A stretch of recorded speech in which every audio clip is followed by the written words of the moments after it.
এই জীবনে যতদিন বাঁচবেন এই কথা মনে রাখবেন, কটু কথা শুনতে হবে, বদনাম শুনতে হবে, দুশমন বেড়ে যাবে, আপনা মানুষ পর হয়ে যাবে। এই পৃথিবীতে একটা কমন বিষয় হচ্ছে যে আপন মানুষ কি হয়ে যায়, জোরে বলি না, আপন মানুষ কি হয়ে যায়। এটার কারণ কি জানেন? এটার কারণ হচ্ছে আমরা যখন দুনিয়ার সাথে অন্তরকে বেশি জোড়া লাগাই দিই, তখন আল্লাহ পাক আমাদেরকে একটা এক্সাম্পল দেখায়, বান্দা ব্রেক লাগা, ব্রেক লাগা, দেখ তোর আপনরা কিভাবে পর হয়ে যাচ্ছে।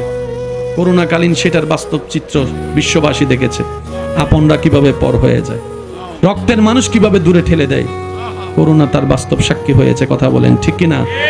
আল্লাহ পাক বলে দুনিয়াতে থাক, যা দরকার আমিই দিয়েছি, আমিই দিব, তবে দিলটা দুনিয়ার সাথে লাগাইস না, আশাটা কারো উপর করিস না। দিলটা আমার নবী মুস্তাফার প্রেমকে সাজিয়ে দিয়ে, প্রেম দিয়ে সাজিয়ে দিয়ে নিজের অন্তরকে, আমি রবের তাওয়াক্কুল দিয়ে অন্তরকে সাজা, আমি রবের দিকে দিলটা দিয়ে দে। সমস্ত আশা আমি রবের কাছে রাখ, সমস্ত স্বপ্ন আমাকে বল, সমস্ত চাওয়া আমাকে বল, সম্পর্কটা আমি রবের সাথে রাখ, দুনিয়ার সাথে শুধু তাল মিলায় চলতে থাক। তুই বান্দার জীবনে যখন যেভাবে যা দরকার আমি আল্লাহ সেই নিয়ামত দিয়ে ভরপুর করে দিব। সুবহান।